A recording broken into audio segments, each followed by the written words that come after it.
much. Thank you. I moved to America 12 years ago with my wife, Terry, and our 2 kids. Actually, truthfully, we moved to Los Angeles. Thinking we were moving to America. But anyway, it's a short plane ride from Los Angeles to America. I got here 12 years ago, and when I got here, I was told various things, like, Americans don't get irony. Have you come across this idea? It's not true. I've traveled a whole length and breadth of this country. I have found no evidence that Americans don't get irony. It's one of those cultural myths, like the British are reserved. I don't know why people think this. We've invaded every country we've encountered. But it's not true Americans don't get irony, but I just want you to know that that's what people are saying about you behind your back. You know, when you leave living rooms in Europe, people say, thankfully, nobody was ironic in your presence. But I knew that Americans get irony when I came across that legislation, No Child Left Behind. Because whoever thought of that title gets irony. Don't they?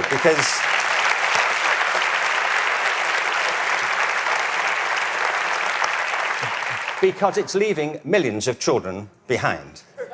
Now, I can see that's not a very attractive name for legislation.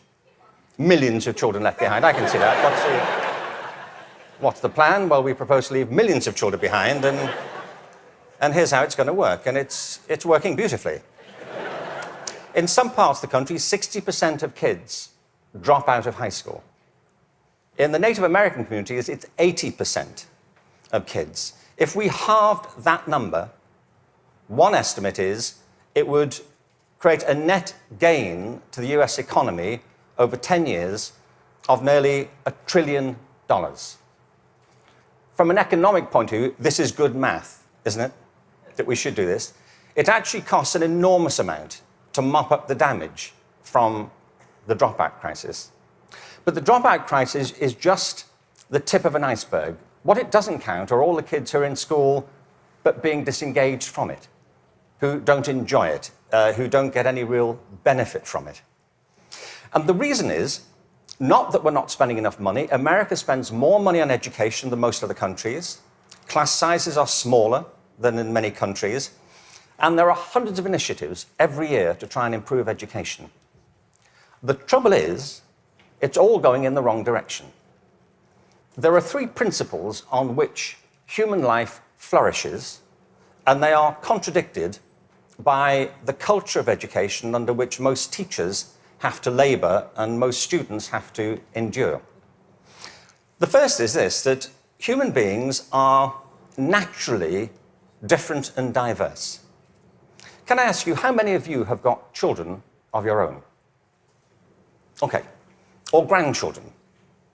How about 2 children or more? Right. And the rest of you have seen such children? Small people wandering about. I will make you a bet, and I'm confident I will win the bet. If you've got 2 children or more, I bet you they are completely different from each other, aren't they? Aren't they? You would never confuse them, would you? Like, which one are you? Remind me. You know, your mother and I are going to introduce some colour-coding system so we don't get confused. Education under No Child Left Behind is based on not diversity, but conformity. What schools are encouraged to do is to find out what kids can do across a very narrow spectrum of achievement. One of the effects of No Child Left Behind has been to narrow the focus onto the so-called STEM disciplines. They're very important. I'm not here to argue against science and math. On the contrary, they're necessary, but they're not sufficient. A real education has to give equal weight to the arts, the humanities, to physical education. An awful lot of kids... Sorry, thank you.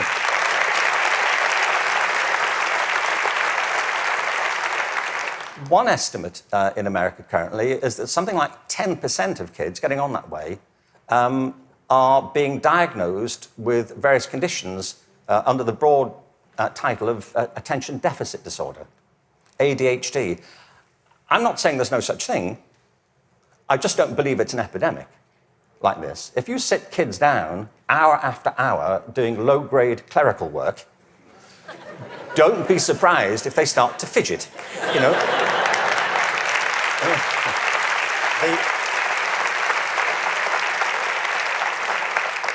Children are not, for the most part, suffering from a psychological condition. They're suffering from childhood, you know,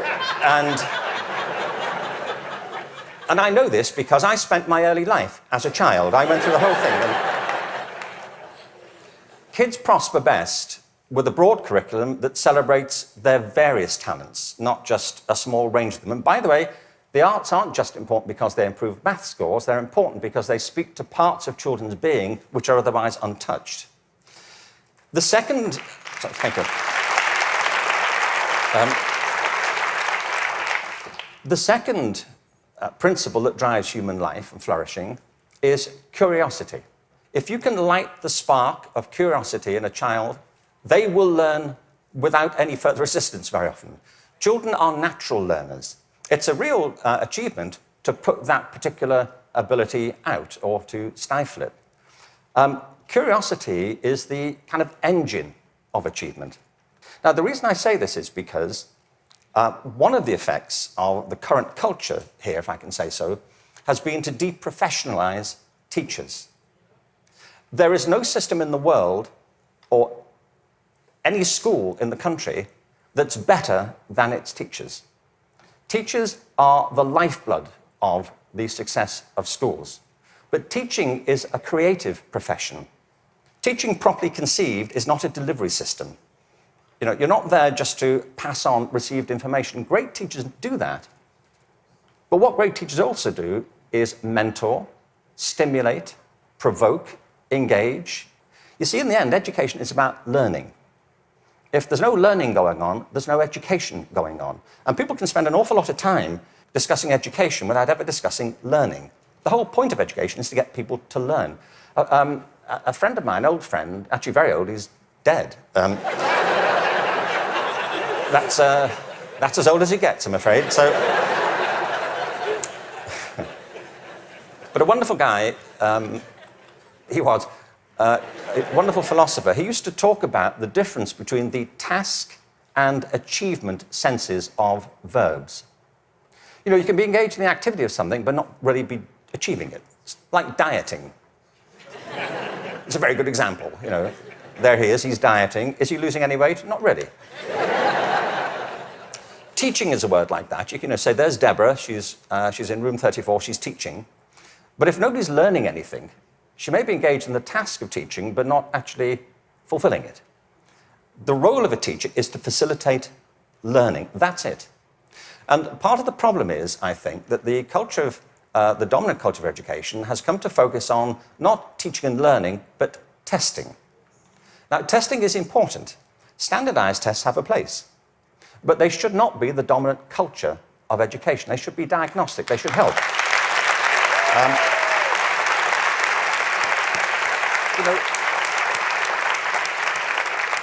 if I go for a medical examination, I want some standardized tests. I do. You know, I want to know what my cholesterol level is compared to everybody else's on a standard scale. I don't want to be told on some scale my doctor invented in the car. You know, your cholesterol is what I call level orange. Really? Is that good? We don't know. But all that should support learning. It shouldn't obstruct it, which of course it often does. So in place of curiosity, what we have is a culture of compliance. Our children and teachers are encouraged to follow kind of routine algorithms rather than to excite that power of imagination and curiosity. And the third principle is this, that human life is inherently creative. It's why we all have different resumes. We create our lives, and we can recreate them as we go through them. It's the common currency of being a human being. It's why human culture is so interesting and diverse and dynamic. I mean, other animals may well have imaginations and creativity, but it's not so much in evidence, is it, as ours. I mean, you may have a dog. and your dog may get depressed. But it doesn't listen to Radiohead, does it? And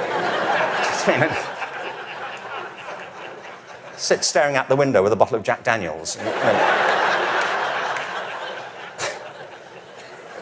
And you say, would you like to come for a walk? He said, no, I'm fine. No. You go. I'll wait, I'll go. But take pictures. We all create our own lives through this restless process of imagining alternatives and possibilities, and one of the roles of education is to awaken and develop these powers of creativity. Instead, what we have is a culture of standardization. Now, it doesn't have to be that way. It really doesn't. Finland regularly comes out top in maths, science, and reading. Now, we only know that's what they do well at because that's all that's being tested currently. That's one of the problems of the tests. They don't look for other things that matter just as much. The thing about work in Finland is this. They don't obsess about those disciplines. They have a very broad approach to education, which includes humanities, physical education, the arts. Second, there is no standardized testing in Finland. I mean, there's a bit, but it's not what gets people up in the morning. It's not what keeps them at their desks. And the third thing is, I was at a meeting recently with some people from Finland, actual Finnish people, and so somebody from the American system was saying to the people in Finland, what do you do about the dropout rate in Finland? And they all looked a bit bemused and said, well, we don't have one. Why would you drop out? If people are in trouble, we get them quite quickly and help them and we support them. Now, people always say, well, you can't compare Finland to America. No, I think there's a population of around 5 million in Finland. But you can compare it to a state in America. Many states in America have fewer people in them than that. I mean, I've been to some states in America, and I was the only person there. Really. Really, I was asked to lock up when I left. But what all the high-performing systems in the world do is currently what is not evident, sadly, across the systems in America. I mean, as a whole. One is this. They individualize teaching and learning. They recognize that it's students who are learning, and the system has to engage them, their curiosity, their individuality, and their creativity. That's how you get them to learn. The second is that they attribute a very high status to the teaching profession. They recognize that you can't improve education if you don't pick great people to teach and if you don't keep giving them constant support and professional development. Investing in professional development is not a cost, it's an investment. And every other country that's succeeding well knows that, whether it's Australia, Canada, South Korea, Singapore, Hong Kong, or Shanghai. They know that to be the case. And the third is they devolve responsibility to the school level for getting the job done. You see, there's a big difference here between going into a mode of command and control in education. That's what happens in some systems. Central governments decide or state governments decide, they know best and they're going to tell you what to do. The trouble is that education doesn't go on in the committee rooms of our legislative buildings. It happens in classrooms and schools. And the people who do it are the teachers and the students. And if you remove their discretion, it stops working. You have to put it back to the people.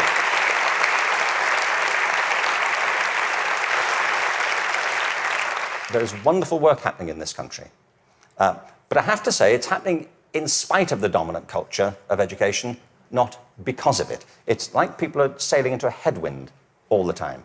And the reason I think is this, that many of the current policies are based on mechanistic conceptions of education. It's like education is an industrial process that can be improved just by having better data.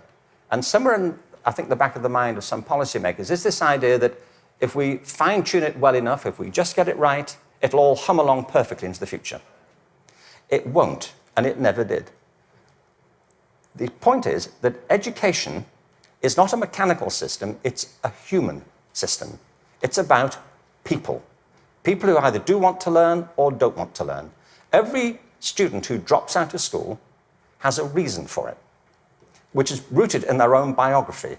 They may find it boring, they may find it irrelevant, they may find that it's at odds with the life they're living outside of school. There are trends, but the stories are always unique. I was at a meeting recently in Los Angeles they're called alternative education programs. These are programs designed to get kids back into education. They have certain common features. They're very personalized.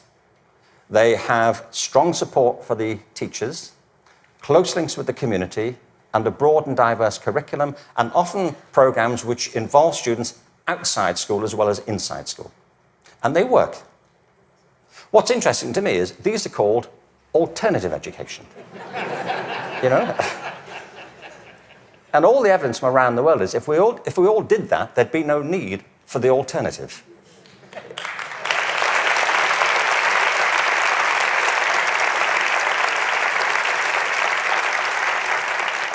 So I think we have to embrace a different metaphor. We have to recognize that it's a human system and there are conditions under which people thrive and conditions under which they don't. We are, after all, organic creatures.